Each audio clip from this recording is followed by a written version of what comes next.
So, hello everybody. The purpose of this video is para ipakita yung araw-araw na buhay ng isang OFW mom. So, bali ito yung day 1 ulit ng balik ko dito sa ibang bansa. And every day, gusto ko mag-picture ng isang bagay. At bakit yung bagay na yun ang aking finisher? For today is a handbag.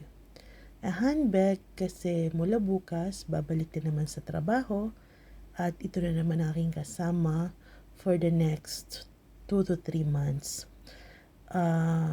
Maswerte pa rin ako na ako yung klase ng OFW na nakakauwi sa aking mga anak every 2 to 3 months.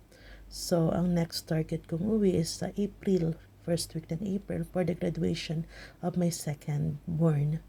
So, but syempre, parang naisip ko na bilang tribute din sa mga nanay na umaalis ng bansa para magtrabaho, umaalis ng Pilipinas para magtrabaho sa ibang bansa, i-share ko daily yung experiences. So, bali mag-start tayo kagabi. Nag-flight ako mula sa Pilipinas, papunta dito sa lugar ko ng 12 midnight. Tapos I arrived here at 8 a.m. local time zone here. And from there, nakauwi ako dito sa accommodation ng 9:15 a.m. Hindi muna ako nagdiretso sa office or nag-half day sa office kasi medyo nag-fix muna ako ng mga gamit at nagtulog ng konti kasi nagmula pa ako sa probinsya sa atin sa Pilipinas. So, maswerte ako kumpara sa ibang OFW mom, pero hindi pa rin ako nasasanay.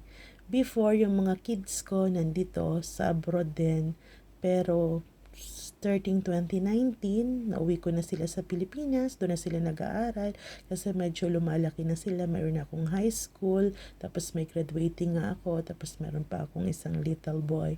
So, yun. So, gusto ko lang daily mag-share. Ano ba yung daily diaries ng isang nanay? Ano ba yung pakiramdam ng isang nanay? So, sa bawat video na i-upload ko, hopefully makaka-upload ko every day despite the busy work of I'll try my best na kahit at least 4 times in a week ay ma-share ko ano ba yung feeling ng isang nanay na umaalis sa Pilipinas, iniiwan ng mga anak.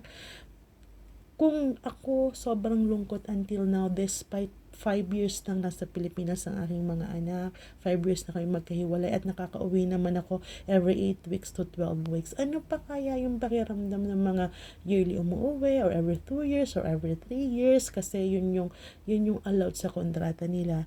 So from there, itatackle natin at pwede kayong mag-share sa comment section ng ano ba yung mga nararanasan nyo, ano ba yung mga experiences nyo, ano ba yung mga nararamdaman nyo, pwede rin tayong mag-usap, sharing, para kahit pa paano, especially pag malungkot kayo is, meron kayong nakakausap, diba?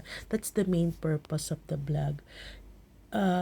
Tapos, ma-share ko lang, hindi ako mag-isa lang dito, bali, nandito rin yung asawa ko, pero for the meantime, nasa Pilipinas pa siya kasi na-late siyang umuwi nung December, so mag-stay siya hanggang early February. Ako yung naunang umuwi, so mag-isa ako dito for the next 3 weeks, kasi nga, early February pa siya babalik dito. So, kumbaga yung parang, kung ako nalulungkot, despite the fact na may kasama akong asawa, mga anak lang iniiwan ko, at may opportunity akong umuwi 4 to 5 times in a year, what more kaya yung mga OFW mom na talagang sobrang sakripisyo, taunan, ilang taon bago umuwi at makita ang kanilang mga anak. So from here, gusto nating i-share yung mga experiences natin, mga thoughts natin, yung mga feelings natin at kung ano pa man. So, I hope na you will look forward dito sa mga videos ko, sa mga vlog ko na aking papamagatan na the OFW Mom Diary. So this is our day 1 again. Kararating ko lang kanina.